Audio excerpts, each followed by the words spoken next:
Kerajaan-kerajaan pada masa Hindu-Buddha. Kerajaan Sriwijaya.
Sejak permulaan tarikh Masehi, hubungan dagang antara India dengan Kepulauan Indonesia sudah ramai. Daerah pantai timur Sumatera menjadi jalur perdagangan yang ramai dikunjungi para pedagang.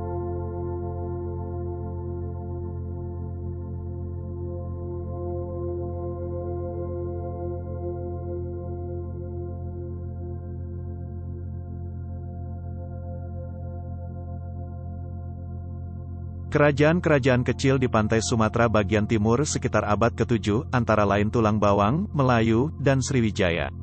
Dari ketiga kerajaan itu, yang kemudian berhasil berkembang dan mencapai kejayaannya adalah Sriwijaya. Kerajaan Melayu juga sempat berkembang, dengan pusatnya di Jambi.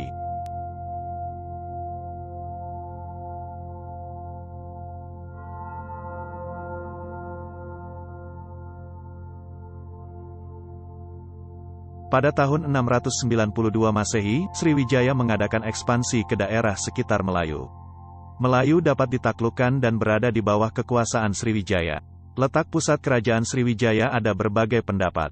Ada yang berpendapat bahwa pusat kerajaan Sriwijaya ada di Palembang, ada yang berpendapat di Jambi, bahkan ada yang berpendapat di luar Indonesia. Akan tetapi, pendapat yang banyak didukung oleh para ahli, pusat kerajaan Sriwijaya berlokasi di Palembang, di dekat pantai dan di tepi Sungai Musi.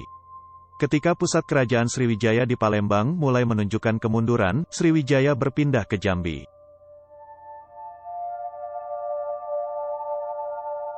Sumber sejarah kerajaan Sriwijaya ditulis dengan huruf Palawa.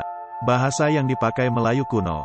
Prasasti Kedukan Bukit. Prasasti Kedukan Bukit ditemukan di tepi Sungai Tatang, dekat Palembang. Prasasti ini berangkat tahun 605 Saka, 683 Masehi.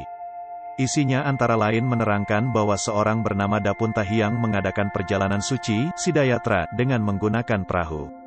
Ia berangkat dari Minangatamuan dengan membawa tentara 20.000 personel. Prasasti Talang Tuo. Prasasti Talang Tuo ditemukan di sebelah barat kota Palembang di daerah Talang Tuo. Prasasti ini berangkat tahun 606 Saka, 684 Masehi. Isinya menyebutkan tentang pembangunan sebuah taman yang disebut Sriksetra. Taman ini dibuat oleh Dapun Tahiang Sri Jayanaga.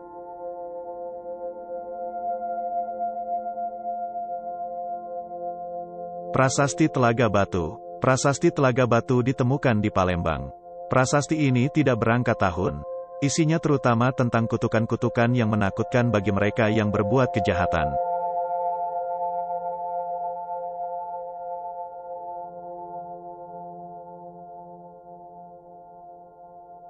Prasasti Kota Kapur. Prasasti Kota Kapur ditemukan di Pulau Bangka, berangkat tahun 608 Saka, 656 Masehi. Isinya terutama permintaan kepada para dewa untuk menjaga kedatuan Sriwijaya, dan menghukum setiap orang yang bermaksud jahat.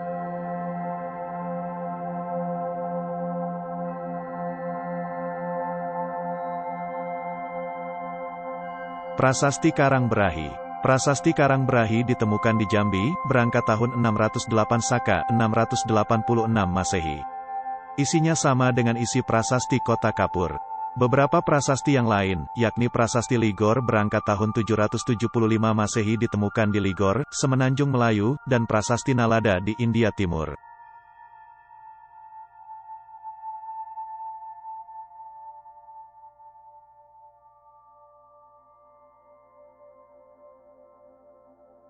Perkembangan kerajaan. Faktor yang mendorong perkembangan Sriwijaya antara lain, letak geografis dari kota Palembang.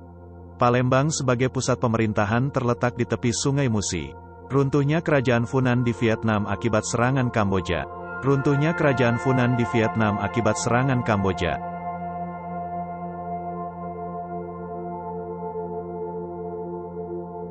Perkembangan politik dan pemerintahan. Kerajaan Sriwijaya mulai berkembang pada abad ke-7. Pada awal perkembangannya, raja disebut dengan Dapun Tahiang. Dalam Prasasti Kedukan Bukit dan Talang Tuo telah ditulis sebutan Dapun Tahiang. Pada abad ke-7, Dapun Tahiang banyak melakukan usaha perluasan daerah. Daerah-daerah yang berhasil dikuasai kerajaan Sriwijaya pada masa kejayaannya Tulang Bawang yang terletak di daerah Lampung. Daerah Kedah yang terletak di pantai barat Semenanjung Melayu. Pulau Bangka yang terletak di pertemuan jalan perdagangan internasional, merupakan daerah yang sangat penting. Daerah Jambi terletak di tepi Sungai Batanghari. Daerah ini memiliki kedudukan yang penting, terutama untuk memperlancar perdagangan di pantai timur Sumatera. Tanah Gentingkra merupakan tanah genting bagian utara Semenanjung Melayu. Kerajaan Kalingga dan Mataram kuno. Sriwijaya terus melakukan perluasan daerah, sehingga Riwijaya menjadi kerajaan yang besar. Untuk lebih memperkuat pertahanannya, pada tahun 775 M dibangunlah sebuah pangkalan di daerah Ligor. Waktu itu yang menjadi raja adalah Darmasetra. Raja yang terkenal dari kerajaan Sriwijaya adalah Balaputradewa. Ia memerintah sekitar abad ke-9 M. Pada masa pemerintahannya, Sriwijaya berkembang pesat dan mencapai zaman keemasan. Balaputradewa adalah keturunan dari dinasti Shailendra, yakni putra dari Raja Samaratungga dengan Dewi Taraf dari Sriwijaya. Hal tersebut diterangkan dalam Prasasti Nalada. Perkembangan ekonomi, Sriwijaya terletak di tepi Sungai Musi dekat pantai, maka perdagangan menjadi cepat berkembang. Perdagangan kemudian menjadi mata pencaharian pokok. Perkembangan perdagangan didukung oleh keadaan dan letak Sriwijaya yang strategis. Sriwijaya terletak di persimpangan jalan perdagangan internasional. Para pedagang Cina yang akan ke India singgah dahulu di Sriwijaya, begitu juga para pedagang dan India yang akan ke Cina.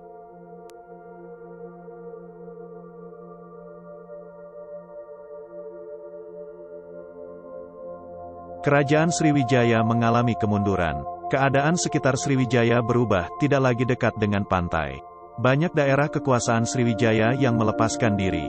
Dari segi politik, beberapa kali Sriwijaya mendapat serangan dari kerajaan-kerajaan lain.